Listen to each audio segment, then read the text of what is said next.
Hello friends, I am Harpreet Singh और आज मैं आपके साथ बहुत ही इम्पॉर्टेंट एक जो स्टोरी है वो शेयर करने जा रहा हूँ। तो ये स्टोरी मुझे पर्सनली बहुत ही ज़्यादा अच्छी लगी क्योंकि इसमें बहुत सारे लेसन थे जो आज स्टूडेंट्स को चाहिए ही चाहिए। सो स्टार्ट करते हैं विदाउट वेस्टिंग टाइम। तो आपने स्टोरी सुनी होगी slow and steady win the race, जो स्टोरी थी बिटवीन टॉर्टोइज एंड रैबिट। तो उसी स्टोरी को कंटिन्यू करेंगे। तो इसमें फर्स्ट पार्ट में हम देखा कि जो रैबिट था और जो टॉर्टोइज था दोनों को अपने पे भरोसा था कि हम इस रेस को जीत सकते हैं। तो उन्होंने उस रेस को स्टार्ट किया एक स्टार्ट पॉइंट से और वो चलते गए। लेकिन रैबिट काफी जो रास्ता था उसको तय करने के बाद उसको लगा कि नहीं, जो टॉर्टोइज है वो काफी पीछे है तो मुझे रेस्ट कर लेनी चाहिए। तो उसने रेस्ट की और जैसे उसने रेस्ट की तो उसकी आंख खुली ही नहीं।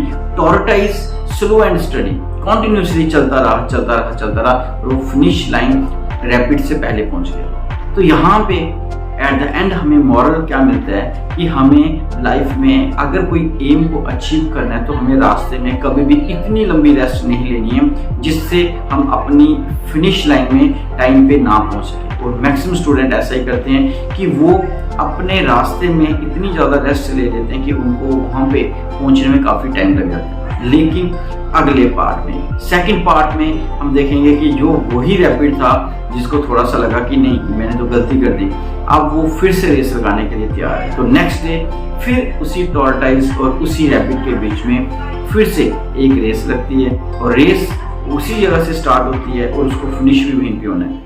अब फिर से दोनों दौड़ना शुरू कर देते हैं और रास्ते में जब वो रैबिट थक जाता है थोड़ी देर के बाद तो उसको लगता है मुझे रेस्ट करनी चाहिए, लेकिन वो रेस्ट नहीं करता और भागते रहते हैं और वो टॉर्टोइज से पहले ही उस फिनिश लाइन में पहुंच जाता है जो उसको पहुंचना ही था, क्योंकि उसकी स्पीड काफ़ी ज़्यादा तेज होती है टॉर्टोइज से।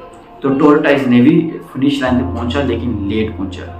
इट मीन्स कि रैबिट जो था वो जीत गया। और उसके जीतने के कारण क्या था? उसका जीतने का कारण पिछला दिन था, जो लास्ट टाइम उसने रेस जीती थी तो वहां पे वो सो गया था। तो रैबिट ने पिछली रेस से ये सबक लिया कि हमें अपनी गलती को फिर से दोहराना नहीं है। अगर हम फिर से उसको दोहराते हैं इट मीन्स हम फिर से रेस हार जाएंगे। थर्ड पार्ट, तीसरे पार्ट में फिर से ये रेस स्टार्ट होती है तीसरे दिन। तो रैबिट कहता है कि चलो एक बार फिर से हम इस रेस को करते हैं, लेकिन रैबिट क्या करता है कि अब हम क्या करेंगे, क्योंकि मुझे तो रास्ते में रेस्ट चाहिए।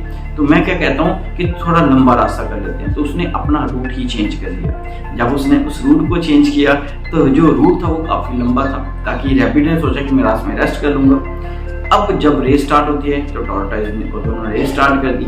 तो काफ़ी आगे जाने के बाद रैबिट आगे निकल गया, लेकिन जैसे ही आगे निकला तो रास्ते में उसको वहाँ पे क्या मिला, रिवर मिली।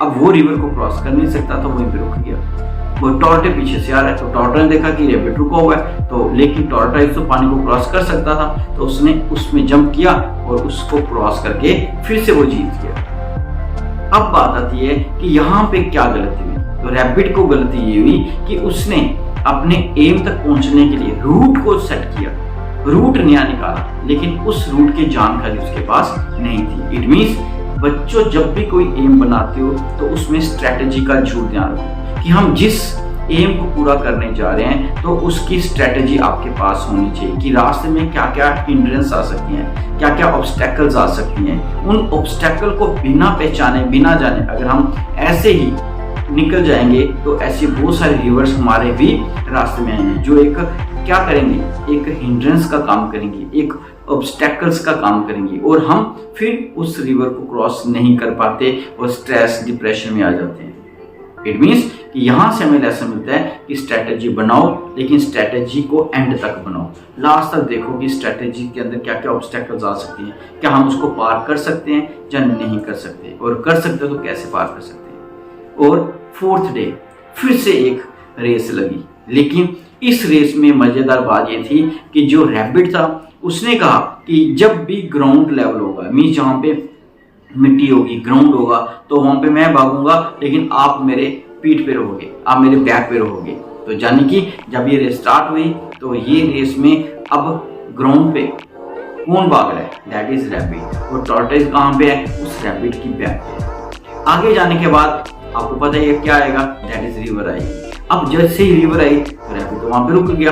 तो अब क्या हुआ, जो टॉर्टोइज था वो पानी के ऊपर तैर रहा है, उसके ऊपर स्विमिंग करके निकल रहा है। तो अब जो रैबिट था वो टॉर्टोइज के कहाँ पे था, बैक पे था, और इस तरह से उन्होंने दोनों ने उस रिवर को क्रॉस कर लिया और दोनों ही जीव गए। अब यहाँ से क्या लेसन मिलता है, फोर्थ जो हमारा पार्ट था कि जब कभी भी आप कोई फ्रेंड बनाते हो तो कोशिश करो कि आपका जो फ्रेंड है उसकी कोई अगर वीकनेस है तो वो आपकी स्ट्रेंथ होनी चाहिए, और आपकी जो वीकनेस है उसकी स्ट्रेंथ हो, ताकि कभी भी आपको लाइफ में प्रॉब्लम बने तो आपका जो फ्रेंड है वो आपको उस प्रॉब्लम में निकालने की क्षमता रखता हो, और आप भी ऐसा ही करो। अगर आपका फ्रेंड कभी प्रॉब्लम में बनता है तो आप उसको बाहर निकाल सकते हो। तो इस तरह से आप लाइफ में सक्सेसफुल हो सकते हो। अदरवाइज यहाँ पे आज बच्चे ऐसा कर रहे हैं कि जो दूसरों की वीकनेस है वही आपकी वीकनेसेस होती हैं, और जब आपको कोई प्रॉब्लम बनती है तो आपके आगे पीछे कोई ऐसा होता ही नहीं है जो आपको उस प्रॉब्लम से बाहर निकाले। तो हमेशा ऐसे फ्रेंड्स, ऐसे रिलेशंस में रहो जो आपको हमेशा कभी ना कभी प्रॉब्लम हर एक पे आएगी तो उसको निकालने की क्षमता भी रखना। तो ये एक पुरानी कहानी नए वर्जन के अंदर। Thank you very much.